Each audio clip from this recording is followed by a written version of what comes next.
அன்பு நெஞ்சங்களே, இறைவன் நமக்கு தந்த புதிய நாளிலே இறைவனுக்கு நன்றி கூறி இறை வார்த்தையால் நம் வாழ்வை பயனுள்ளதாக மாற்றுவோம். இறைவன் நம் அனைவரை நிறைவாக ஆசீர்வதித்து பாதுகாத்து வழி நடத்துவாராக. இன்றைய நற்செய்தி வாச சிந்தனை, பிறரை தீர்ப்பிடாதே. மத்தேயு நற்செய்தி நூல் பிரிவு 7 இறை சொற்றொடர்கள் 1 முதல் 5 முடிய. இதன் விளக்கம் அறிவோம். தீர்ப்பளித்தல். தன் முதுகு தனக்கு தெரியாது என்பது ஒரு தமிழ் பழமொழி. ஈயத்தை பார்த்து இழித்ததாம் பித்தளை என்பது மற்றொரு பழமொழி. எனவே தீர்ப்பு பெறத்தக்க குற்றங்கள் குறித்து ஏனையோரை தீர்ப்பிடுவதை தான் ஆண்டவர் இங்கு சாடுகின்றார். அதனால் பலவிதமான போதனைகளையும் மதிப்பீடுகளையும் நாம் நிறுத்து பார்த்து எது சரி என தெளிவுபெறுதல் பற்றியோ, அவ்வாறு பெற்ற தெளிவினை ஏனையோருக்கு எடுத்து புகட்டுவது பற்றியோ ஆண்டவர் இங்கு பேசவில்லை. பசுத்தோல் போர்த்திய புலிகள் எவை? இறைவாக்கினை யார்?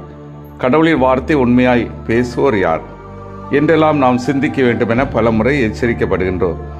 எனவே எது நமது கண்ணை மறைக்கும் உத்தரம் போன்றது, எது துரும்பு போன்றது என்ற சிந்தனை முதலில் தேவை. அந்த சிந்தனை பெற்று அதன் அடிப்படையில் நம்மையும் பிறரையும் திறனாய்வு கண்கொண்டு அணுகும்படியே இந்த அருள்வாக்கு நம்மை அழைக்கின்றது. அன்பார்ந்தவர்களே, எதை விதைக்கிறோமோ அதையே அறுவடை செய்கிறோம் என்ற சொல்லாடல் நம்மத்தில் பேசப்படுவதுண்டு. செயல்பாட்டை விட அடுத்தவர் செய்கிறவை பற்றி பேசுவதே நம்மில் அதிகமாக காணப்படுகிறது.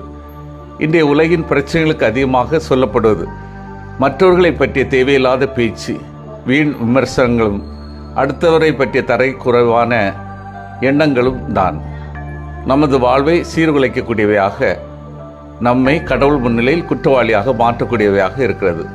இன்றைய நற்செய்தி இதைத்தான் வலியுறுத்தி கூறுகிறது. நாம் அனைவரும் நம்மையும் நமது வாழ்வை விமர்சனத்துக்கு உள்ளாக்க வேண்டுமே அன்றி மற்றவர்களை விமர்சனத்திற்கு உள்ளாக்கக்கூடாது. கடவுள் கொடுத்த இந்த வாழ்வை எப்படி வாழ வேண்டும் என்பதை பற்றி தான் கவலைப்பட வேண்டுமே தவிர மற்றவர்களை விமர்சனத்திற்கு உள்ளாக்க வேண்டும் என்பது நமது எண்ணமாக இருக்கக்கூடாது. அடுத்தவர்களை ஏளனமாக பார்ப்பதும் தங்களை உயர்வாகவும் எண்ணிக்கொண்டிருந்த காலத்தில் வாழ்ந்த இயேசுவின் போதனை நமக்கு மிக பெரிய சாட்டையடி. நாமும் இதே மனநிலையுடன் தான் வாழ்ந்து கொண்டிருக்கிறோம். பிறரை அன்பு செய்வதும் அவர்களுக்கு நம்மால் என்ற உதவி செய்வதும் தான் நமது நோக்கமாக இருக்க வேண்டுமே தவிர மற்றவர்களை காயப்படுத்துவதும் அவர்களது உணர்வுகளுக்கு மதிப்பு கொடுக்காமல் இருப்பதும் நமது எண்ணமாக இருக்கக்கூடாது.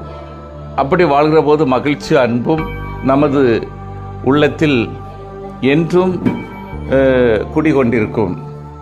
அன்பார்ந்தவர்களே, இயேசு தன்னுடைய இறையாட்சி பயணத்தின் மற்றவரை தீயவர் என தீர்ப்பளிப்பதற்கு முன்பாக நம்மில் இருக்கும் குறைகளை களைய நம்மை நாமே பரிசோதனை செய்து பார்த்து கொள்ள வேண்டும் என அழைப்பு விடுக்கிறார். சுய பரிசோதனையே உண்மையான புரிதலையும் பணிவையும் தருகிறது. நமது வழிகளை விட கடவுளுடைய வழிகளை நம்பும் போது கடவுள் நம்மை தீமையிலிருந்து காத்து நல்வழியில் நடத்தி செல்கின்றார். சிந்தித்து தியானித்து செயல்படுவோம். பிறரை நான் தீர்ப்பிடுகின்றேனா? எனது குறைகளை உணர்ந்து தெரிந்து வாழ்கின்றேனா? ஒவ்வொரு நாளும் நான் சுய பரிசோதனை செய்து இறைவழியில் வாழ்கின்றேனா? மன்றாடுவோமாக. வல்லமை மிக்க இறைவா, நாங்கள் அனைவரும் பிறரை தீர்ப்பிடாமல் எங்களது குறைகளை உணர்ந்து திருந்தி வாழவும், ஒவ்வொரு நாளும் நாங்கள் சுய பரிசோதனை செய்து இறை வழியில் வாழவும் வரம் தாரும். ஆமீன்.